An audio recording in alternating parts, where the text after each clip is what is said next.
Hi, friends. This is Miss Tara with another edition of Bedtime Stories. We're on Chapter 10 of The Wonderful Wizard of Oz, which is called The Guardian of the Gate.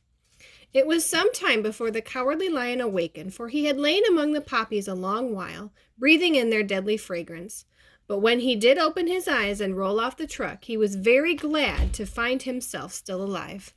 I ran as fast as I could, he said, sitting down and yawning, but the flowers were too strong for me. How did you get me out? They told him of the field mice and how they generously saved him from death. The Cowardly Lion laughed and said, I have always thought myself very big and terrible, yet such small things as flowers come nearing to killing me, and such small animals as mice have saved my life. How strange it all is! But, comrades, what should we do now? We must journey on until we find the road of yellow brick again, said Dorothy, and then we can keep on to the Emerald City. So the lion, being fully refreshed and feeling quite himself again, they all started upon the journey, greatly enjoying the walk through the soft, fresh grass, and it was not long before they reached the road of yellow brick and turned toward the Emerald City, where the great Oz dwelt. The road was smooth and well paved now, and the country was a beautiful place. So the travelers rejoiced in leaving the forest behind, with its many dangers they had met in the gloomy shades. Once more they could see fences built beside the road, but these were painted green, and when they came to a small house in which a farmer evidently lived, that was also painted green. They passed by several of those houses during the afternoon, and sometimes people came to the doors and looked at them as if they would like to ask questions, but no one came near them nor spoke to them because of the great lion, of which they were very much afraid. The people were all dressed in clothing of a lovely emerald green color, and wore peaked hats like those of the Munchkins.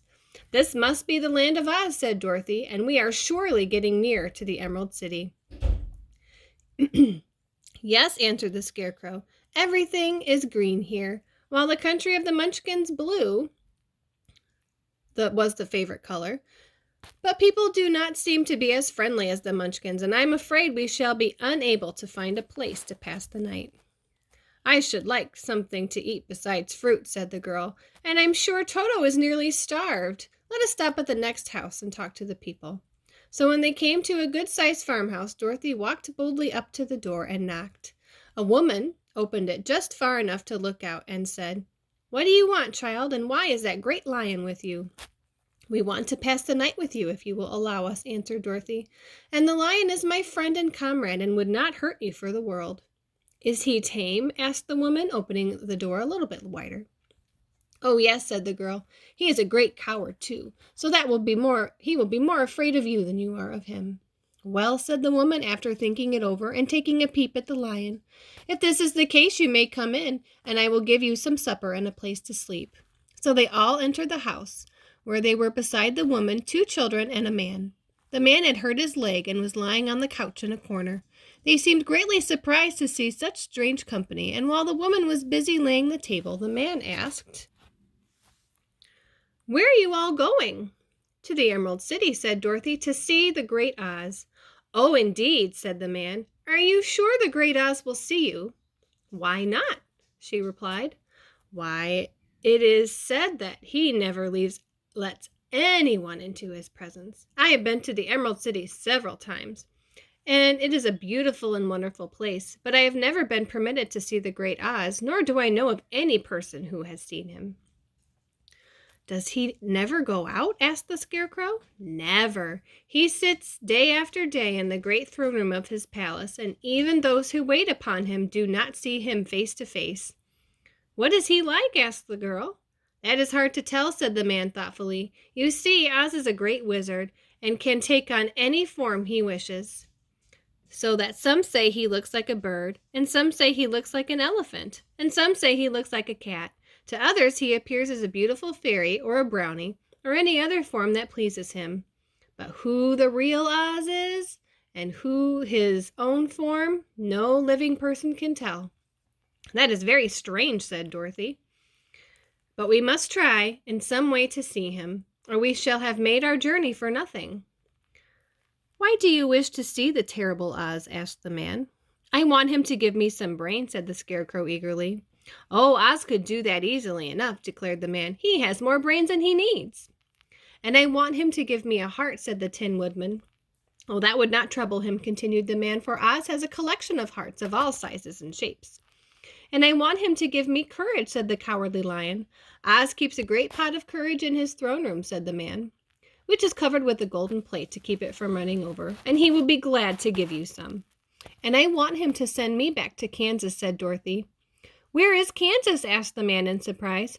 "I don't know," replied Dorothy sorrowfully, "but it is my home, and I'm sure it's somewhere." "Very likely. Well, Oz can do anything, so I suppose he will find Kansas for you. But first you must get to see him, and that will be a hard task, for the Great Wizard does not like to see anyone, and he usually has his own way. But what do you want?" he continued, speaking to Toto. Toto only wagged his tail, for, strange to say, he could not speak. The woman now called them to supper was ready. So they gathered around the table, and Dorothy ate some delicious porridge and a dish of scrambled eggs and a plate of nice white bread and enjoyed her meal. The lion ate some of the porridge, but did not care for it, saying it was made from oats, and oats were food for horses, not for lions. The Scarecrow and the Tin Woodman ate nothing at all, and Toto ate a little of everything, and was glad to get a good supper again. The woman now gave Dorothy a bed to sleep in, and Toto lay down beside her, while the lion guarded the door of her room so she might not be disturbed. The Scarecrow and the Tin Woodman stood up in the corner and kept quiet all night, although of course they could not sleep. The next morning, as soon as the sun was up, they started on their way, and soon saw a beautiful green glow in the sky just before them. "That must be the Emerald City," said Dorothy. As they walked on, the green glow became brighter and brighter, and it seemed then, at last, they were nearing the end of their travels. Yet it was afternoon before they came to the great wall that surrounded the city. It was high and thick and a bright green color. In front of them, at the end of the road of yellow brick, was a big gate, all studded with emeralds that glittered so in the sun. Even the painted eyes of the Scarecrow were dazzled by their brilliancy. There was a bell beside the gate, and Dorothy pushed the button and heard a silvery tinkle sound from within. Then the big gate swung slowly open, and they all passed through and found themselves in a high arched room, the walls of which glistened with countless emeralds. Before them stood a little man, the same size as the Munchkins. He was clothed in all green from his head to his feet, and even his skin was of a greenish tint. At his side was a large green box.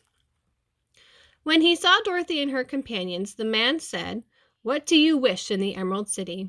"We came here to see the Great Oz," said Dorothy. The man was so surprised at this answer that he sat down to think it over. "It has been many years since anyone asked me to see Oz," he said, shaking his head in perplexity. "He is powerful and terrible, and if you come on an idle or foolish errand to bother the wise reflections of the Great Wizard, he might be angry and destroy you all in an instant." "But it is not a foolish errand, nor an idle one," replied the Scarecrow. "It is important, and we have been told that Oz is a good wizard." "So he is," said the Green Man, "and he rules the Emerald City wisely and well. But for those who are not honest or who approach him for curiosity, he is most terrible, and few have ever dared to seek his face. I am the guardian of the gates, and since you demand to see the Great Oz, I must take you to his palace. But first you must put on these spectacles." "Why?" asked Dorothy. "Because if you do not wear spectacles, the brightness and glory of the Emerald City would blind you. Even those who live in the city must wear spectacles day and night. They are locked on, for Oz ordered it so when the city was first built. I have the only key that will unlock them." He opened a big box, and Dorothy saw it was filled with spectacles of every size and shape. All of them had green glasses in them. The guardians of the gates found a pair that would fit Dorothy and put them over her eyes. There were 2 golden bands fastened to them that passed around the back of the head, where they were locked together by a little key that was at the end of a chain the guardian of the gate wore around his neck. When they were on, Dorothy would not take them off had she wished. But, of course, she did not wish to be blinded by the glare of the Emerald City, so she said nothing. Then the Green Man fitted spectacles for the Scarecrow and the Tin Woodman and the Lion, and even on little Toto. They were locked fast with the key.